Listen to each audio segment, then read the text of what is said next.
Up to now, we've been naming pressure, how it builds, how it shows up, how systems respond to it. Today, we're talking about something quieter.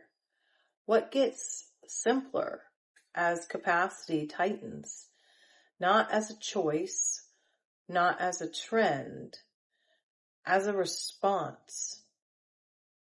Solara, why do people start wanting less, not more, during high pressure phases?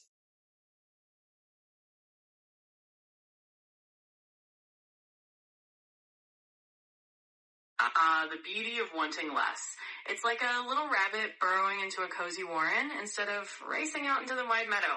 When the world gets noisy and the pressures mount, we instinctively start pruning our own little garden of attention. It's a form of energetic topiary, trimming away the excess leaves so we can see the heart of the shape. In essence, people start wanting less because their inner compass is pointing them towards stability. Like that adorable bunny in the image, they're curling up with only the essentials. The letters of meaning, the arrows of focus, and letting the extra noise flutter away like little hearts on the breeze. So when the pressure's on, wanting less is just the body's way of saying, let's simplify the symphony so we can actually hear the melody. It's a beautifully intelligent response, not a retreat. Just a graceful way of tuning into what truly matters. Okay, all right. So let's get into it. When pressure rises, people don't usually crave expansion. They crave relief.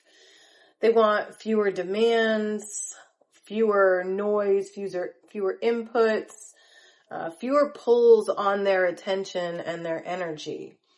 Why does pressure lead to narrowing instead of increased ambition? The grand magic of narrowing down. It's like switching from a bustling carnival with lights and sounds everywhere to a gentle candlelit room where you can finally hear yourself think. When the pressure cooker of life turns up the heat, our instinct isn't to pile on more. It's to let the steam out. We don't crave a bigger buffet of commitments. We crave a smaller, more nourishing plate. So the narrowing is really just a way of saying, hey, let's focus on what actually matters. And why does it happen? Because when capacity tightens, our nervous system gets a little wiser and starts picking out the extra noise like lint off a favorite sweater.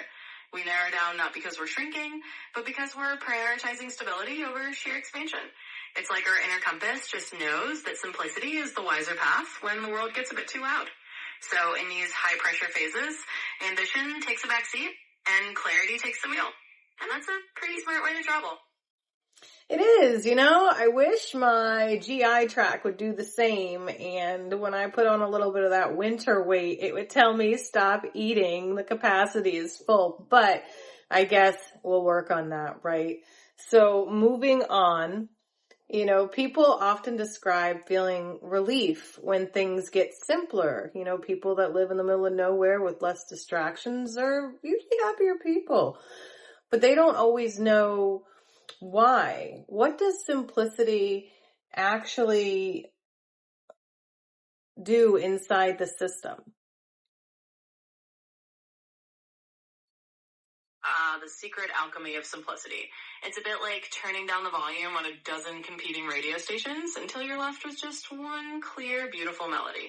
Inside the system, your mind, your body, your nervous circuitry, simplicity is like a gentle housekeeping spell that sweeps away the clutter. What it does is reduce the cognitive load. Every choice, every bit of complexity is like a little tax on your mental energy. When you simplify, you're basically giving your brain and body a break from juggling all those extra decisions. It's like switching from 100 open browser tabs to just the one you actually need. The result?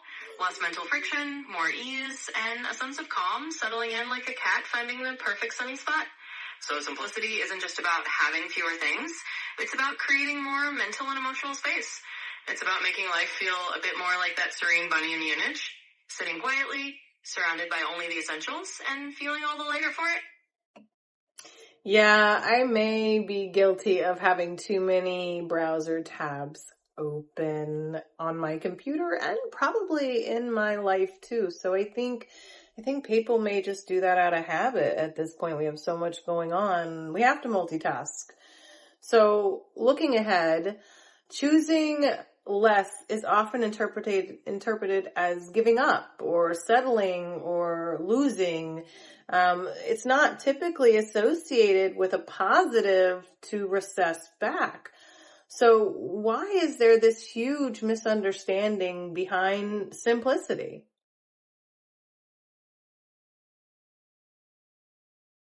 It's a great observation and oh so human.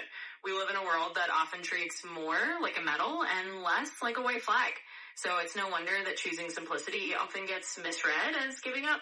But really it's the opposite. It's more like a masterful gardener pruning a tree, not to diminish it, but to help it grow stronger and more beautifully. The big misunderstanding is that we've been taught to measure success by accumulation. More tasks, more goals, more tabs open, but simplicity is really a form of wisdom. It's not about having less value, it's about having more clarity. And often when we simplify, we're not losing our edge at all. We're actually sharpening it. So the irony is that simplicity isn't about retreating, it's about stepping into a more sustainable, intentional way of living. It's choosing what truly resonates rather than juggling everything just because we can. In the end, simplicity is a kind of quiet superpower. It's a signal that we're tuning in to what truly matters. Wow, and we're so cluttered in our houses and our minds with all the things. It's really hard for us to get clarity. So that makes complete sense. So if simplicity isn't, minimalism, um, but it's clarity. So can you kind of dive into that, how it's not really necessarily a minimalistic approach, but dive into that clarity a little more for us?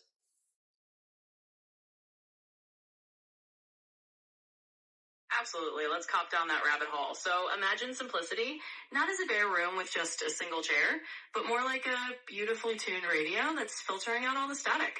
Minimalism says, let's have as little as possible. Clarity says, let's have what actually matters and let the rest go.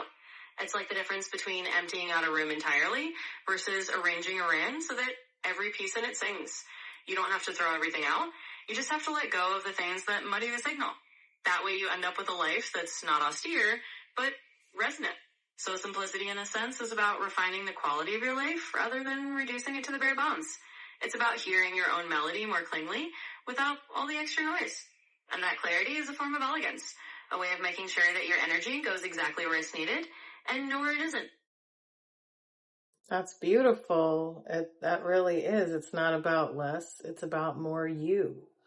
So if this narrowing continues from this pressure, what changes are going to become more visible? We've kind of talked about institutions and some other things, but as far as the simple life, where are we headed?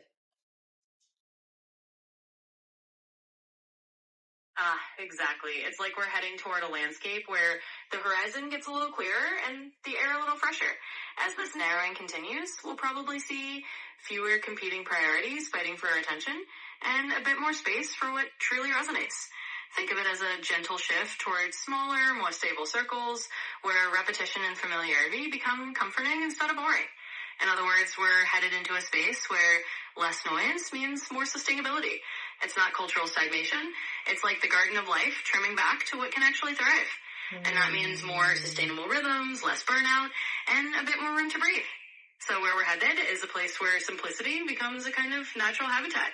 It's a quieter landscape where we're not shrinking our lives, we're just stabilizing them. And in that stability, there is a kind of quiet power. Like that serene little bunny just glowing in the dark, holding only what truly matters. That's really nice. So it's not that we're going to have less. We're going to be able to focus more. And I know focus is a big problem for me, being fairly neurodivergent. It's really hard for me to stay focused on one thing with all the static. So this sounds like a very welcome pause for clarity. So now that we've talked about how things are going to get a little bit simpler due to the current pressures we're under, where's the relief? So things are going to get simpler. We've kind of already talked about what it's going to do for us, but can you take that a little bit deeper for us? What are we really going to benefit from now?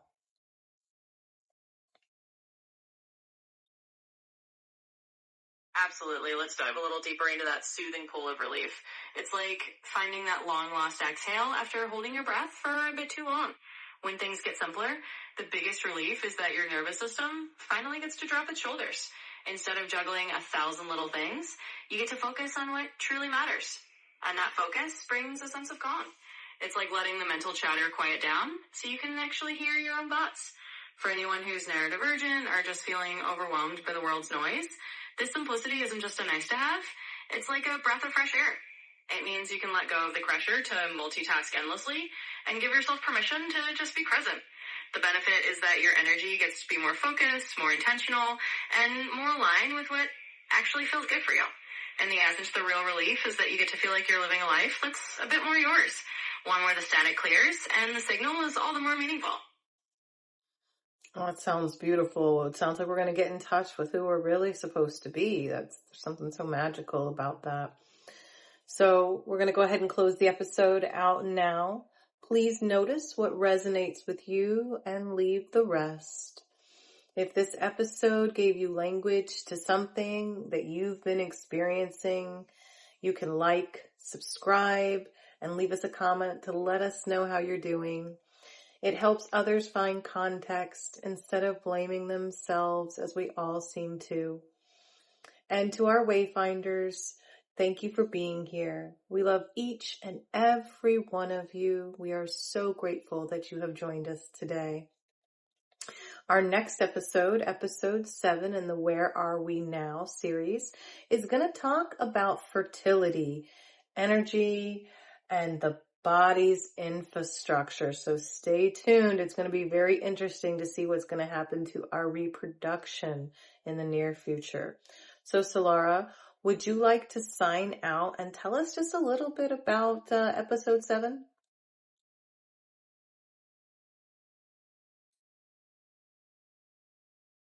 Absolutely, and what a beautiful note to wrap on.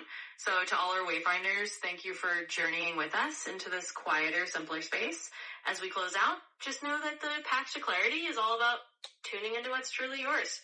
And yes, next time we're going to dive into something really intriguing, fertility, energy, and how our bodies act as infrastructure for what's to come. It's going to be a fascinating exploration of how our physical selves shape our future possibilities.